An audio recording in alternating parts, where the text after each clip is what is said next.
அனைவருக்கும் வணக்கம். இன்று நாம் படிக்க போகிற தலைப்பு காலமும் நேரமும்.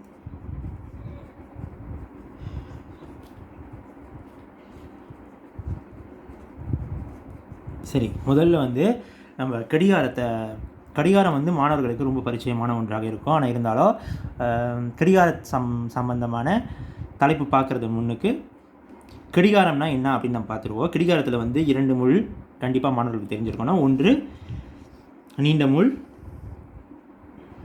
பெரிய முள், அல்லது இன்னொன்று சிறிய முள். இந்த சிறிய முள் மணியை குறிக்கிறது. இந்த நீண்ட முள், பெரிய முள் நிமிடத்தை குறிக்கிறது.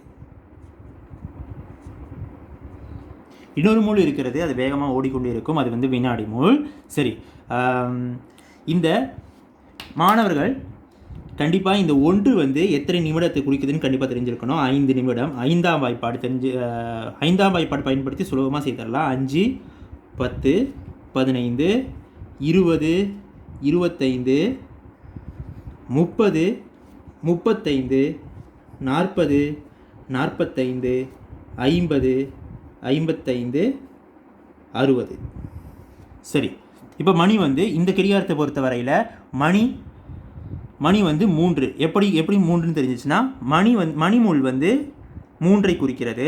நிமிட முள் 12ஐ குறிக்கும் பொழுது மணி 3ன்னு சொல்லிடுவோம். இப்போ உதாரணத்திற்கு வேறு மாற்றி சொன்னோன்னாக்கா மணி 5ஐ குறிக்கும் பொழுது மணிமுள் 5ஐ குறிக்கும் பொழுது நிமிட முள் 2ஐ குறிக்கும் பொழுது நம்ம எப்படி சொல்லணும்னா மணி 5 10ன்னு சொல்லுவோம். ஸோ மாணவர்களுக்கு இது ரொம்ப சுலபமான ஒரு விஷயம், கண்டிப்பாக இது தெரிஞ்சிருக்கணும். பிறகு மாணவர்கள் 24 மணி முறைமையிலையும் மணியை சொல்வதற்கு தெரிந்து வைத்திருக்க வேண்டும். எப்படி அப்படின்னு பார்த்தோன்னாக்கா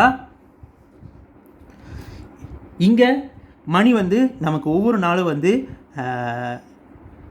நள்ளிரவு 12 மணிக்கு தான் நம்மளுடைய நேரம் தொடங்குது. ஸோ அப்போ முதல்ல நம்மளுடைய நேரம் எப்படி எழுதுவோம்னாக்கா சுழியம் சுழியம் சுழியம் சுழியம்னு எழுதுவோம். மணி சுழியம் சுழியம் சுழியம் சுழியம்னு எழுதணும். சரியா? ஓகே. அப்புறம் 1 சுழியம் 1 சுழியம் சுழியம் முன்னுக்கு மணி எழுதி ஆகணும். சரி, நான் இங்கே இடம் பார்த்ததுனால நான் முதல்ல உங்களுக்கு நேரத்தை மட்டும் காட்டிடுறேன். சுழியம் 2 சுழியம் சுழியம் சுழியம் 3 சுழியம் சுழியம் மணி 4, மணி 5, மணி 6, மணி 7, மணி 8, மணி 9, மணி 10, மணி 11. பிறகு 11 முடிஞ்சதுக்கப்புறம் இது எல்லாமே காலை நேரத்தை குறிக்கிறது. கண்டிப்பாக இது உங்களுக்கு தெரிஞ்சிருக்கணும். காலை நேரத்தை குறிக்கிறது தான் இது எல்லாமே காலை நேரத்தை குறிக்கிறது. கொஞ்சம் தெளிவாக எழுதுகிறேன். இது எல்லாமே காலை நேரத்தை குறிக்கிறது. சுழியம் சுழியம் சுழியம் சுழியம் தொடங்கி மணி 11. அடுத்த மணி 12 ஆகும். அப்போ 12 எழுதும் பொழுது மாணவர்கள் கண்டிப்பாக 11 முடிஞ்சு அடுத்து 12 வந்துடும்.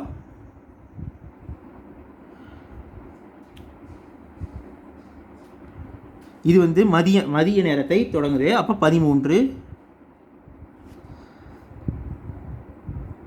14, 15, 16, 17, 18, 19, 20, 21, 22, 23, அடுத்து 24 மணி முறைமை முடியும் பொழுது இதிலிருந்து 24 மணி, அதாவது ஒரு நாளில் 24 மணி நேரம் முடியும் பொழுது மீண்டும் சுழியம் சுழியம் சுழியம்ல நேரம் தொடங்க ஆரம்பிச்சிடும். இது நண்பகலில் தொடங்கி மாலை மற்றும் இரவு நேரத்தை குறிக்கும்.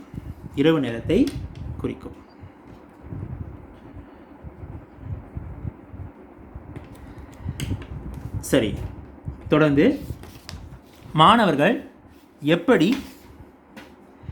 நேரத்தை எழுதும் முறையை பார்க்க போகிறோம். நேரம் வந்து 2 முறையில் நீங்கள் எழுதணும் மாணவர்கள். ஒன்று வந்து 24 மணி முறைமை, மற்றொன்று 12 மணி முறைமை. எப்பொழுது நம்ம 12 மணி முறைமை எழுதி பழகிட்டோம், 24 மணி முறைமையும் மாணவர்களுக்கு கண்டிப்பாக தெரியணும்.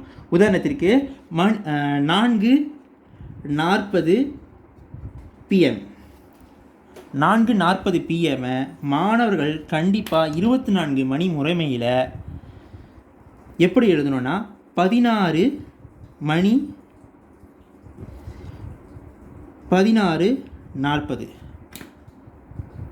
16:40 என்று மாணவர்கள் எழுதணும். எப்படி நான் இந்த 16:40 கண்டுபிடிச்சேன் அப்படின்னு நீங்கள் பார்த்தீங்கன்னாக்கா 4:40 PM PMனால 12 மணி முடிஞ்சிருச்சு. 12 மணி வந்து காலையில் தொடங்கி சுழியத்துலேருந்து தொடங்கி 11, 10, 11, 12 முடிஞ்சதுக்கப்புறம் 12 முடிஞ்சதுக்கப்புறம் 1 மணி வரணும். அப்போ 12, 13, 14, 12 முடிஞ்சு 13, 14, 15, 16. அப்போ 4 மணினாக்கா 16. அப்போ 16 எழுதிடணும். பின்னாடி உள்ள 40 அப்படியே போட்டுற வேண்டியதான். பிறகு உதாரணத்திற்கு 7:30 காலை வச்சுக்கோங்க. 7:30 காலைனா கண்டிப்பாக AM எழுதுவோம். அதை எப்படி வந்து 24 மணி முறைமையில் எழுதணும்னாக்கா இது காலை என்பது ரொம்ப சுலபம். ஆக மாணவர்கள் 7:30 மணி 7:30 அப்படின்னு எழுதினாலே போதும். அடுத்து இன்னொரு உதாரணம் பார்ப்போம்.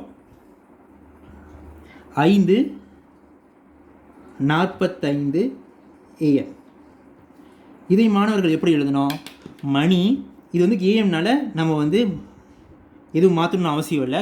ஏஎம்னால காலை தான். அப்போ காலைனாக்கா மாணவர்கள் மணி 5:45 அப்படின்னு எழுதினா மட்டும் போதும். இன்னும் நிறைய உதாரணங்கள் கொடுத்துக்கிட்டே போகலாம். இன்னொரு முக்கியமான விஷயம், மாணவர்கள் 12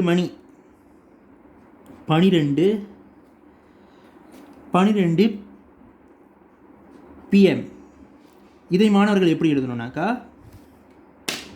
12 PM அதாவது 11 மணி காலம் முடிஞ்சு 12 மணி மதிய உணவு சாப்பிட்ற நேரத்தில் நீங்கள் மாணவர்கள் வந்து எப்படி எழுதணும்னாக்கா மணி 12 எழுதுனா போதும்.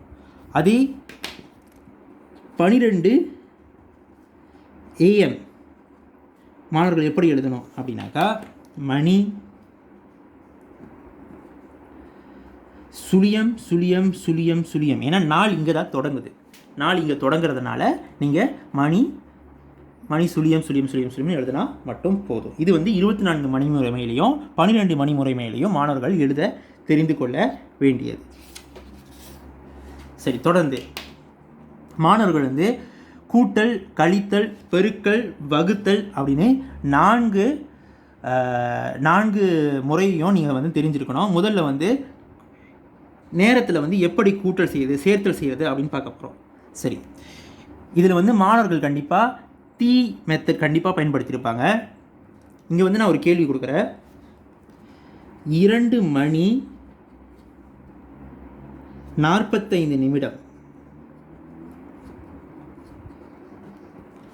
2 மணி 45 நிமிடம் கூட்டல் 1 மணி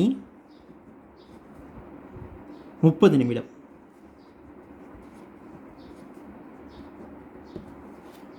சரி, மாணவர்கள் வந்து டி மெத்தட் பயன்படுத்தி இந்த கேள்வியை செய்யலாம். எப்படின்னாக்கா இங்கே மணி எழுதிக்கலாம், இங்கே நிமிடம் எழுதிக்கலாம்.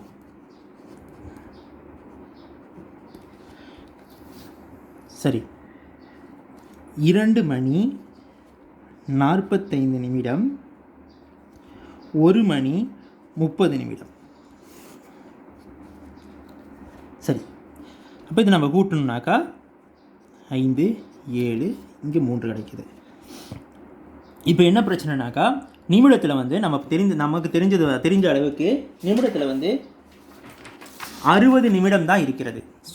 5லேருந்து தொடங்கி சுழியத்துலேருந்து தொடங்கி 60 நிமிடம் தான் இருக்கிறது. அப்போ நம்ம 60 நிமிடத்துக்கு மேலே நிமிடம் போகக்கூடாது. இப்போ மாணவர்கள் என்ன செய்யணும்னாக்கா இந்த இடத்துல 60ஆல் கழித்து இங்கே வந்து 60 நிமிடம் எத்தனை மணிக்கு சமம்? 1 மணிக்கு சமம். இந்த 60 நிமிடம் வந்து 1 மணிக்கு சமம். இதை நான் எக்ஸ்ட்ரா எழுதியிருக்கிறேன்.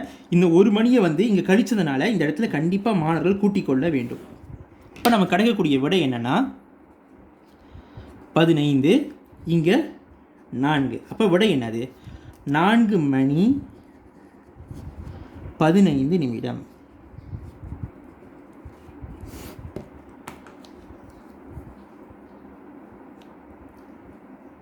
ஓகே,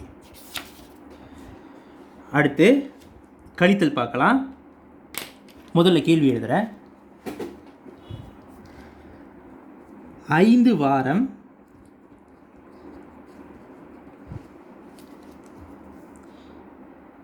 2 நாள் கழித்தல் 3 வாரம் 6 நாள். சரி, டி மெத்தட். இங்கே வாரம் எழுதி கொள்வோம். ஏன்னா முதல்ல வந்து நாள் மணி நிமிடம் பயன்படுத்தணும். இதில் வந்து வாரம் நாள் எந்த மாதிரி கேள்வி கொடுத்தாலும் மாணவர்கள் செய்ய முடியணும். சரி, வாரம் நாள். ஓகே, 5 வாரம்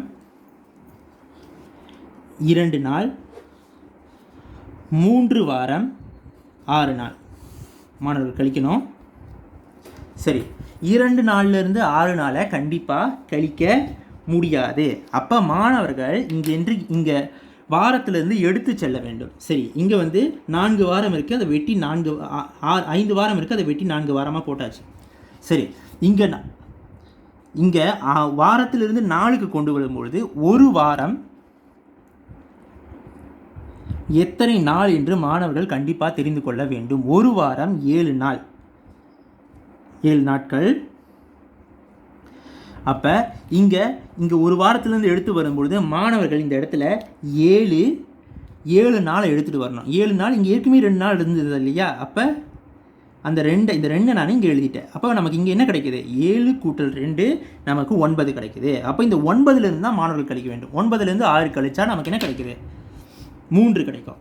இந்த இடத்துல 4லேருந்து 3 போனால் 1. சரி, அப்போ நமக்கு என்ன கிடைக்குதுன்னா விட ஒரு வாரம் 3 நாள். இதுதான் விட. கண்டிப்பாக இந்த தீ மெத்தட் பயன்படுத்தி செய்தால் கேள்விகள் வந்து ரொம்ப சுலபமாக இருக்கும். ஆனால் என்னென்னா இந்த எடுத்து செல்லும் பொழுது மாணவர்கள் ரொம்ப தெளிவாக செய்ய வேண்டும். அப்போ தான் பிழை இல்லாமல் உங்களுக்கு விடை கிடைக்கும். அடுத்து பெருக்கல். பெருக்கல்னோட மாணவர்கள் பயந்து விட வேண்டாம். சுலபமான கேள்விகள் தான் வரும். இங்கே ஒரு கேள்வி தரேன். 4 வருடம் 5 மாதம்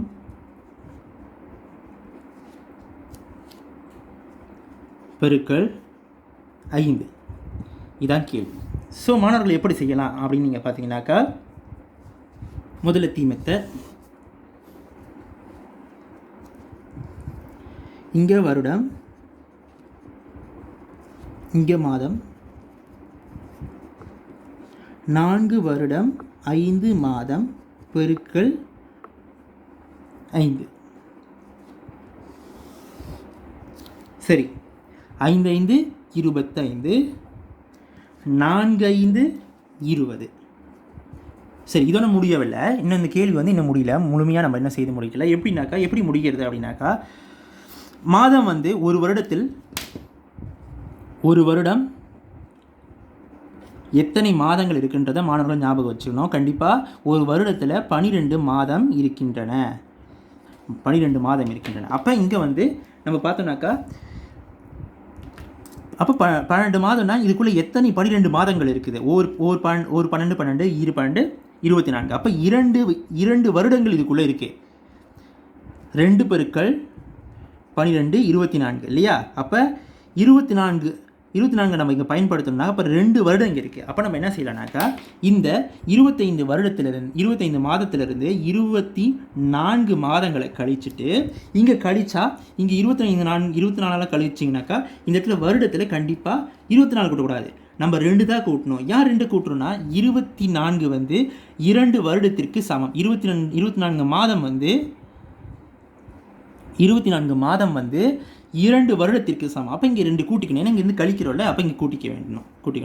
சரி, அப்போ நமக்கு என்ன கிடைக்கும்னாக்கா விடை 25லேருந்து 24 கழித்தால் 1, 20லேருந்து 20உடன் 2 கூட்டிக்கிட்டால் 22. அப்போ நமக்கு 22 வருடம்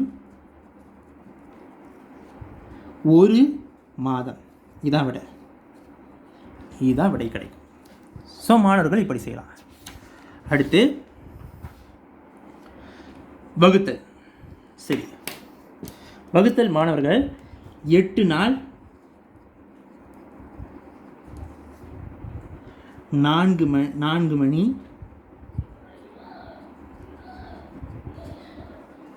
வகுத்தல் 7.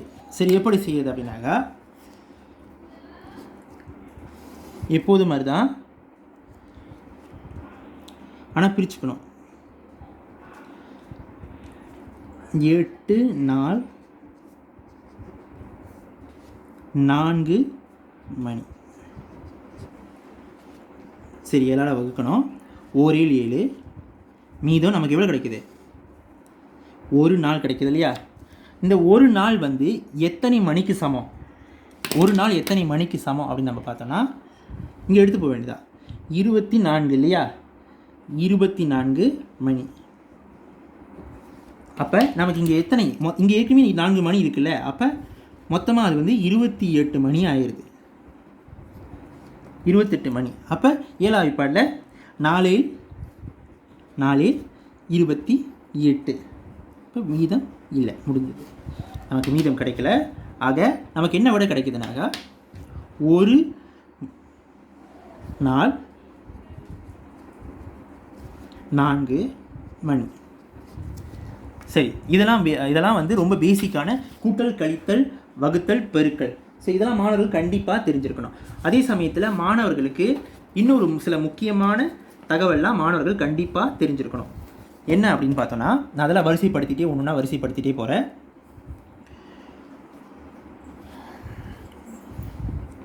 ஓகே, என்னென்ன மாணவர்கள் தெரிஞ்சிருக்கணும்னாக்கா, 1 நிமிடம்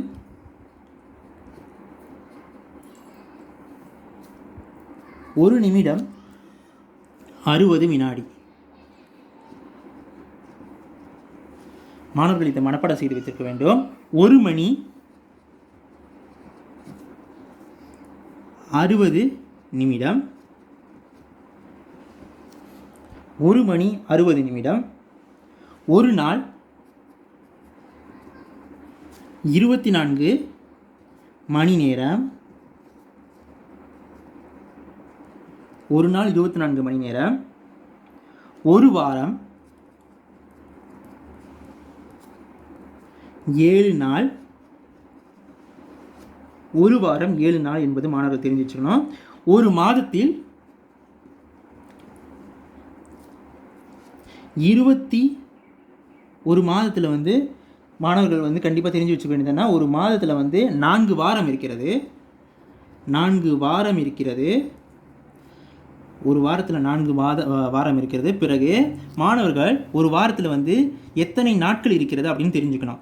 சில மாதம் வந்து 28 நாள் அல்லது 29 நாள், 30 நாள், 31 நாள். இது 4 தெரிஞ்சிருக்கணும். இப்போதும் நமக்கு வந்து 30, 31 தெரியும். ஆனால் 28, 29 எப்போ வரும் அப்படின்றது உங்களுக்கு தெரிஞ்சிருக்கணும். அடுத்து வரக்கூடிய தகவலை நான் சொல்கிறேன். முதல்ல இது கொஞ்ச நேரம் இருக்கட்டும். 28, 29 கண்டிப்பாக தெரிஞ்சிருக்கணும். 28, 29 நாள். அடுத்து ஒரு ஆண்டில் எத்தனை மாதங்கள்? 12 மாதங்கள் இருக்கிறது. 12 மாதம் இருக்கிறது. ஒரு ஆண்டில் 356 நாள் அல்லது 365 நாள் அல்லது 366 நாள். 365 நாள் அல்லது 366 நாள். ஏன் இந்த மாதிரி வேறுபாடு இருக்குது அப்படின்னு நீங்கள் பார்த்தீங்கன்னாக்கா, லீப் ஆண்டு, மாணவர்களுக்கு லீப் ஆண்டுனா என்னன்னு தெரியணும். லீப் ஆண்டு என்பது 4 ஆண்டுகளுக்கு ஒரு முறை வரக்கூடியது தான் இந்த லீப் ஆண்டு. இந்த லீப் ஆண்டு வந்து நீங்கள் பார்த்தீங்கன்னாக்கா எப்படி கண்டுபிடிக்கிறது அப்படின்னா, 4ஆம் வகைப்பாடு சுலபமாக 1 நாள் 4, 2 நாள் 8, அப்போ 4. அப்போ நம்ம சுலபமாக 2004, 2008, 2012, 2012,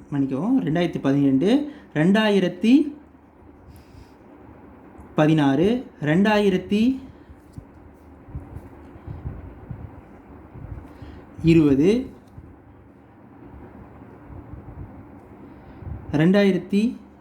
2024 இது வரைக்கும் தெரிஞ்சால் கூட போதும். ஓகே, இதில் ஒரு முக்கியமான விஷயம் நீங்கள் பார்த்தீங்கன்னாக்கா, 2020 இந்த வருடம் லீப் ஆண்டு. எப்படி இதை கண்டுபிடிச்சோம் அப்படின்னாக்கா, இதில் என்ன ஸ்பெஷல் அப்படின்னாக்கா, பிப்ரவரி மாதம்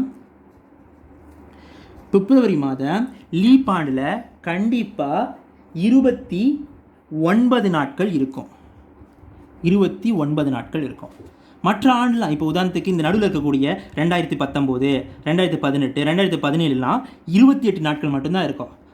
28 நாள் மட்டும்தான், பிப்ரவரியில் 28 நாள் மட்டும்தான் இருக்கும். ஆனால் லீப் ஆண்டில் மட்டும் ஒரு நாள் அதிகமாக 29 நாள். அப்போ இந்த லீப் ஆண்டு வரக்கூடிய ஆண்டு மட்டும் ஒரு ஆண்டில் 366 நாள் இருக்கும். மற்ற ஆண்டுலாம் 365 நாள் மட்டும்தான் இருக்கும். அதனால தான் ஒரு மாதத்தில் 28 நாள் இருக்குது. எப்போனா எப்போதும் சாதாரண ஒவ்வொரு வருடமும் பிப்ரவரி மாதம் வந்து 28 நாள் இருக்கும். ஆனால் லீப் ஆண்டில் மட்டும் 29 நாட்கள் இருக்கும். மற்ற மாதங்கள் 30, 31 கலந்து வரும். சரியா? ஓகே, இதெல்லாம் மாணவர்கள் கண்டிப்பாக தெரிஞ்சு வச்சுருக்கணும். இன்னொரு முக்கியமான விஷயம், இந்த லீப் ஆண்டு நீங்கள் பார்த்தீங்கன்னா 2020 இந்த வருடம் வந்து லீப் ஆண்டு இந்த வருடம் வந்து 2020 வந்து லீப் ஆண்டுனால ஒருவேளை கேள்விகள் வந்து லீப் ஆண்டு தொடர்பாக கண்டிப்பாக கேட்கறதுக்கு வாய்ப்பு இருக்குது. ஏன்னா இந்த வருடம் வந்து லீப் ஆண்டு ஒரு ஸ்பெஷலான வருடம் இல்லையா? அப்போ கண்டிப்பாக இந்த வருஷம் இந்த மாதிரி கேள்வி கொடுக்கறதுக்கு அதிகமான வாய்ப்பு இருக்கிறது. மாணவர்கள் இந்த 4ஆம் வகைப்பாடை ஞாபகம் வச்சுக்கிட்டாங்கன்னா லீப் ஆண்டு தொடர்பான கேள்விகளை சுலபமாக செய்து விடலாம். சரி, மாணவர்கள் இன்னும் தெரிஞ்சுக்க வேண்டியது என்னன்னாக்கா, 10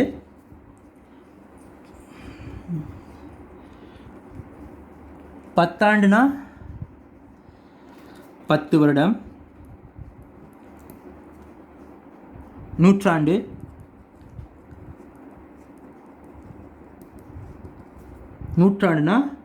100 வருடம்.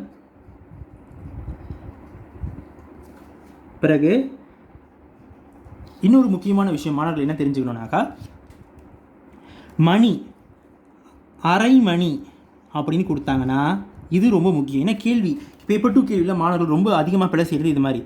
அரை மணினாக்கா 30 நிமிடம் அப்படின்னு மாணவர்களுக்கு தெரியணும். அதே கால் மணி கொடுத்தாங்கன்னா அது 15 நிமிடம் அப்படின்னு மாணவர்களுக்கு கண்டிப்பாக தெரியணும். முக்கால் மணி கொடுத்தாங்கன்னா அது 45 நிமிடம் அப்படின்னு அவங்களுக்கு தெரியணும். அதே புதிதாக வேற ஒரு நம்பரு 5 1 மணி. அப்போ இதை மாணவர்கள் எப்படி செய்கிறது? விரைவாக செய்தரலாம். இதை பெருக்கல் 60, 1 5 5 பெருக்கல் 60 நிமிடம் நீங்கள் பண்ணிங்கன்னா சுலபமாக கிடச்சிட விட 60 நிமிடம், 1 5 5 12 5 60. ஸோ அப்போ விட என்னது 12 நிமிடம்.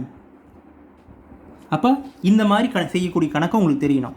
அரை மணினா 30 நிமிடம், கால் மணினா 15 நிமிடம், முக்கால் மணினா 45 நிமிடம், 5 1 மணினா 12 நிமிடம். மற்ற வேறு பின்னம் கொடுத்து மணி கொடுத்துருந்தாலும் உங்களுக்கு செய்ய தெரியணும். சரியாக நான் நினைக்கிறேன் இந்த தலைப்பு தொடர்பான எல்லா தகவலையும் சொல்லிட்டேன். அப்படி ஏதாவது விடுபட்டிருந்தாக்க நம்ம அடுத்து வரக்கூடிய பயிற்சி செய்யக்கூடிய அங்கத்தில் வந்து நான் உங்களுக்கு இன்னும் அதிகமான தகவலை தர காத்திருக்கிறேன். நன்றி.